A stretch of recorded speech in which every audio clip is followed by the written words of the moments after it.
Hashama harka fuun jaalatamtootaa fi kabajamtoota hordoftoota Amboo Miidiyaa hundi keessanuu bakkaa fi haala jirtan hundatti nagaan isiniif haa ta'u jechaa har'as baga nagaan walitti deebine istuudiyoo Amboo Miidiyaa keessatti baga nagaan wal argine baga nagaan walitti deebine isiniin jechuu barbaada. Obbolii tokko biyya alaa fi biyya keessaa jirtan hundi keessan maatii Amboo Miidiyaa kan taatan hundi keessanuu nagaan waaqayyo isiniif haa baay'atu jechaa kallattumaan gara sagantaa keenyaatti otoo Anin yookaan otoo hin fufiin dura namoonni Amboo Miidiyaadhaaf haaraa taatan subscribe, like, share gochuudhaan akkasuma jajjabeessitan abdii guddaa isinirraa qaba.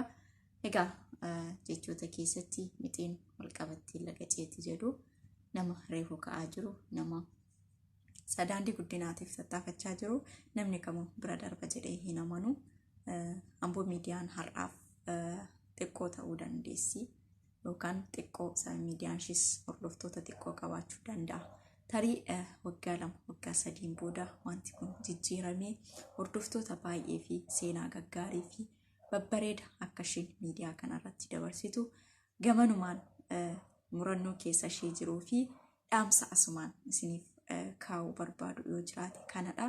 Kanaaf namoonni Amboodhaaf haaraa taatan subscribe, like, share gochuudhaan obboloota keessan biraan akkasinaaf geessanii miidiyaa kana akkasin jabeessitan isiniin jechuu barbaada. Amboon harka caalu maalirratti xiyyeeffatti yookaan Amboon miidiyaan harka caalu maalirratti xiyyeeffata yoo jenne ammaaf xiyyeeffannaa gara wanta muraasa irratti ta'uyyuu yeroon booda garuu wantoota gaggaarii wantoota babal'aa ta'an biyya keessaa wanti isaan darban miidiyaa kanarratti hedduu jiraachuu ni danda'u. Kanaafuu Amboo Miidiyaa subscribe, like, share gochuudhaan jabeessaa isiniin jechuu barbaada. Har'as walitti deebinee jirra. Har'a Amboo Miidiyaa maaltu fidee dhufe yoo jettan Amboon wanti isheen isiniif qabattee dhuftu harka caalu yookaan wanti isheen isiniif fidee dhuftu harka caalu wanta seenaa irratti xiyyeeffatudha. Ammaaf kanarratti xiyyeeffadhee waan isiniif dabarsu kana obboloonni kaan yookaan namoonni tokko yaada kanarraa cimina yookaan gorsa yookaan jabina argatu. Akkasumas wanti asirratti darbu otoo isin ta'ee jedhee wanta dhufudha. Otoo si ta'ee, otoo ana ta'ee wanta jennee fidee dhufudha. As keessatti ani har'a seenaa obboleettii kootii tokkoon isiniif qabadhee dhufe. Kana duras akkuma beekamu seenaa obboleettii koo tokko seenaa baay'ee gaddisiisaa fi onnee namaa tuqu isiniif dabarseen ture. Namoonni koomentii achirratti kennuudhaan jabina isheef taatanii jirtan hundi keessanuu kallattumaan galatoomaa isiniin jechuu barbaada. Egaa namoonni hirmaachuu barbaadan Amboo Miidiyaa irratti seenaa akkasii qabdanii seenaa barumsa obboloota kootiif hin ta'a jettanii itti amantan akka nu biraan geessan isiniin jechuu barbaada. Har'as egaa seenaa obboleettii koo tokko isiniif fidee dhufe. Obboleettiin koo kunis maqaa ishee akka dhaamu hin barbaaddu. Akkuma keenyaa yookaan akkuma nama tokko nama guddinaaf tattaafachuuf gara biyya ormaa dhufedha. Dhalattuu godina Shawaa Lixaati. Dhalattuu godina Shawaa Lixaati. Maqaan ishees Aaxuqaagaa irraa ka'a.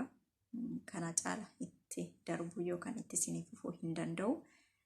Maaliif akka maqaan ishee ba'u hin barbaanne seenaa kana garuu obboloota biraa hin barsiisa. Obboloonni koos seenaa kanarraa wayi naan jedhu yaada isaan koomentii irratti naa kaaniin ani jabinaan argadha jetteetidha isaan seenaa kana qabattee isiniif dhufte.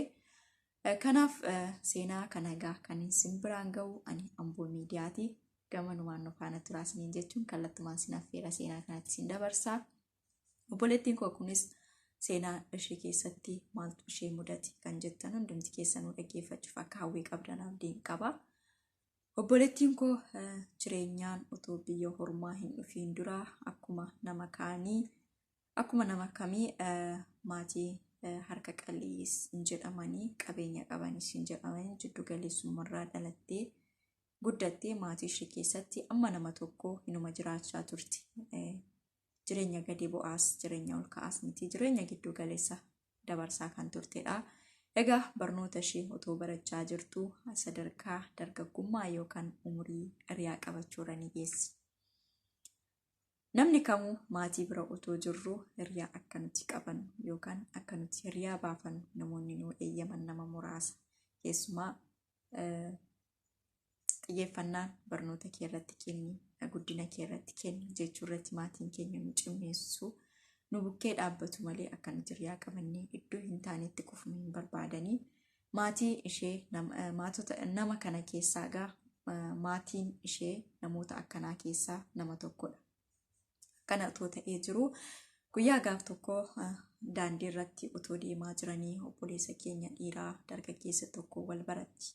Edda wal barattee jirtu dargaggeessi sunis naannoodhuma isheen jiraattu naannoodhuma maatiin ishee manni galmaata maatii ishee ta'e bukkeettidha kan ishee wal bartee. Utuma akkas jedhanii waggoota 2 waggoota 3 ji'oota guyyoota guyyaan ji'a ta'ee jiini waggaa ta'ee sadarkaa jaalala guddifatanii waliin sadarkaa qubeellaa kaawwachuurra ni ga'u. Sadarkaa qubeellaa kaawwachuurra ni ga'u. Otoo isaan akkasitti jiranii amma kana maatiin wanti isaan quba qaban hin jiranii. Obboloonni keenya kun lamaan walumaan waan isaan gaggeeffachaa turanidha. Otuma akkasitti jiranii obboleettiin ishee keessaa tokko wanti kun hin ta'u yookaan ayyoodhaan yookaan abbaadhaan gahi yookaan akkuma nama kamii maatiitti haa ergatu jettee ni gaafatti. Ammaaf innis barumsarra jira. Anis barumsarra jira. Wanti nuti maatii biraan geenye yookaan ulaagaa isaan maatiin nu gaafatan obboleessi koo hiriyaan koo kun yookaan jaalalleen koo kun wanta guutuu danda'u miti ni jettiini. Obboleettiin ishee kunis wanti isheen gootu wanti biraa waan hin jirreef of eeggannoo akka isheen gootu ni gorsiti. Akkasumatti otoo jiranii guyyaadhaa guyyaatti akkasumatti walitti dhufeenyi isaanis cimaa ni deeme. Akka tasaa ta'ee guyyaa gaaf tokko akka maatii yookaan aajaa wayii namoonni dikkisanii yookaan ollaan dikkisee miinzeedhaaf kadhatama. Obboleessi keenya kun hiriyaan ishee kun jechaadha yookaan jaalalleen ishee kun miinzeedhaaf ni kadhatama. Akka tasaa ta'ee miinzee sana gara baadiyyaarradha. Maatii sana faana deemee miinzee abbaa manaa fi miinzee haadha manaa keessaa egaa namni maatii bira deemu ni jira. Namni kamuu hin beeka jedhee namanaa. Akka tasaa ta'ee halkan sana isheen isa faana hin deemne maaliif affeeramtee hin jirtu sagantaa sanarratti. Otoo akkasitti jiranii deemee inni jiru akka tasaa dogoggorri isaa fi mucaa shamarree tokko jidduutti ni uumama. Dogoggorri kunis in uumama. Dogoggorri kun uumamee ta'ee taateen kun akkasumatti ta'ee otoo jiru guyyaan sun halkan sunis bari'ee isheenis gara gaddaan miira hin taaneen gara maatiitti ni deebi'a yookaan gara magaalaa sanaatti ni deebi'a. Sagantaan sunis ni goolabamaa ni xumuramaa. Edda gaaf sanaatii kaasee mucaan kun ija guutuudhaan jaalallee isaa duraa ilaaluu ni dadhaba. Ija guutuu yookaan akka duriitti itti dhufee itti dhiyaate maal jedhee ilaaluun ni sodaata, itti dhufuun ni sodaata, maal taati jettee gaafachuun ni dhufa. Akkasumatti yeroo muraasaaf dhokseetuma otoo jiru otuma saalfatee jirus booda saalfii sana cabsee ishee faanas akka jiraatu yookaan jireenya ishee faanas akka barbaadu itti hima. Itti himee ka'ee tole jettee maatiin akkasumatti otoo hin beekiin otoo jiranii obboleettii ishee tokko qofadha kun isiniin jedhee namni beeku. Jidduudhaan baqa umurii dargaggummaattis gorsis nama jallisa. Obboleettiin ishee keenya tokko kan hiriyaan ishee tokko ni gorsitiini tole jedhee inni dogoggorri isaa sun otoo isheen bira hin gahin yookaan jaalalleen isaa sun otoo hin dhagahin ababbaliidhaan ni fuudha. Mucaa kana ni fuudha. Fuudhee manatti ni galfata. Otoo manatti galfatee jiru mana kireeffatee galfata. Otoo akkasitti jiru maatiin ishees baay'ee dheekkamanii otoo jiranii maatiin isaas dheekkamanii otoo jiranii garasis hin dhaqxu. Maatiin ishee hin eeyyamne. Maatiin isaas hin eeyyamne asis hin dhaqxu. Obboleettiin keenya kun jidduutti rakkachaa turte. Akkasitti otoo rakkachaa jirtu hawwii biyya ormaa dhufuu suruma hin qabdu ture. Hawwii biyya ormaa dhufuu suruma hin qabdu. Mucayyoon sun mucayyoon isheen gaaf sana halkan inni wajjiniin bulee ulfa ji'a 4 qabattee dhufte. nafuutu malee jettiin. Innaa isheen nafuutu malee jettuun obboleettiin keenya kun maatiidhaaf maatiirraa adda baateetti. Hiriyaadhaaf hiriyaan ishee akkas godheera yookaan abbaa manaa koriyaa koo jettee amante akkas godheera. Furmaanni isheen qabdu maali? Yoo jennu furmaanni isheen qabdu kallattumaan wanti isheen goote mi'a qabdu naqattee gara Finfinnee dhufte hojjettuu mana namaa ni taate. Hojjettuu mana namaa taate utoo jirtuu paaspoortii mijeeffattee maal jettee gara biyya hambaa ni dhufti. Gara biyya hambaa dhuftee otoo gara biyya hambaa kana keessa jiraachaa jirtu dogoggoraanidha. Baqa jedhee inni heddasii otoo isheen Finfinnee jirtu iyyuu waa hedduu godheera. Ishee argachuudhaaf namoota isheetti dhiyaatan hundattis wanti inni hin goone hundi hedduu waan hedduu godheera. Garuu wanta ishee argachuu danda'uuf haalli hin mijannee fi isheen ulfooftee dhufte sun mana isaatti ni galti. Dirqamas ta'u jaalatus jibbus wajjin ciiseeraa ni fuudha. Wajjin jiraachuu eegale. Achi isheen biyya ormaa obboleettiin isaa hiriyaan ishee ijoollummaa sun biyya ormaa dhuftee kan jirtu kun gara waggaa yookaan ji'a 9 akkas edda biyya ormaa kana keessa hojjettee toora sooshaal miidiyaatti ni makamti. Toora sanatti ni makamtu mucaa sana ni barbaaddee wal dubbisuu ni eegalu. Ammas gowwomseenis ta'u maalis ta'u isheen hiriyaa ishee ijoollummaatti baay'ee jaalattiini. Akkas ta'ee otoo jiru deebitee gara jaalallee isaatti tole jetteeni jaalachuun ni eegalte yookaan baqa carraan ilaattee fi isheen garuu deesseetti mana maatii ishee jirti jedheeni iddoo kanatti soba tokko sobee. Lammaffaa yeroo ishee otoo hin xumuriin kottu galii bakka maatiis nan beeksisaa maalis nan jedha jedheeni ishee waggaa fi ji'a 8 geessu. Baqa isheenis aarii isaatiif biyya ormaa filatte malee filannoo ishee hin turre.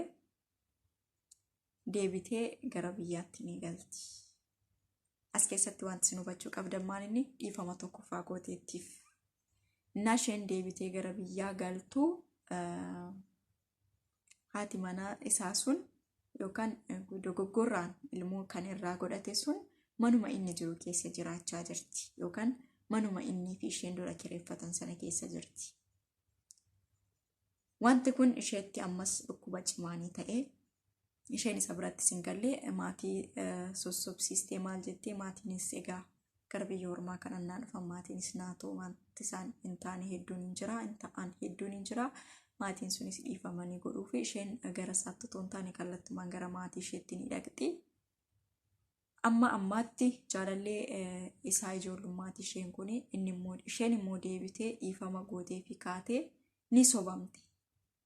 Isheenis iddoon isheen itti sobamte maali? Ani ishee dhiiseera. Ishee jiraachisaa hin jiru mana maatii ishee jirti. Mucaa guddisaa hin jira bicha wanta narraa eegamu mucaafan godha qofa jedheen. Garuu baay'ee jaalatti. Ammallee taanaan.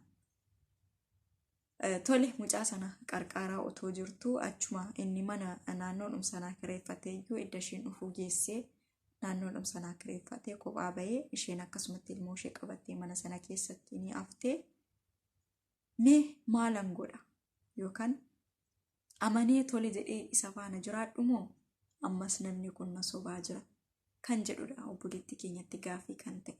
Waa hedduudhaan hubattee argitee ilaalteetti garuu otoo isin ta'ee wanta kana otoo isin mudate dhiifama gootanii fi carraa sadaffaan ilaattuu fi moo maal gootu jecha jedhudha kan isheen obboleettiin keenya nurraa barbaaddu. Kanaaf koomentii irratti akka isin keessaniif otoo isiniiti bakka sana of keessanii of kaa'atii otoo wanti kun taateen kun irratti akkasitti raawwatame maalan godha jecha jedhuun of irratti fudhadhaati koomentii irratti kaa'afi. Dhibbatti nan amana obboleettiin keenya kun koomentii sana ni dubbisti. Maaliif nama toora sooshaal miidiyaa irra jirtudha waan ta'eef. Kanaaf kanan isiniin jechuu barbaada obboloota koo otoo isin ta'ee otoo ana ta'ee maalin godha maal gootu maalaa gootu mucayyoon kun kan jedhu koomentiidhaan hubachuu barbaada. namoonni ammammaatti na faana turtan guddaa galatoomaa isiniin jechuu barbaada. Namni Amboo Miidiyaadhaaf haaraa taatan subscribe, like, share gochuudhaan akkasuma maatii naaf taatan na jabeessitan na bukkee dhaabbattan gamanumaan isin affeeruu barbaada. Hanga ammaatti waan na faana turtaniif guddaa galatoomaa. Hanga sagantaa biraan walitti deebinutti turtii gaarii.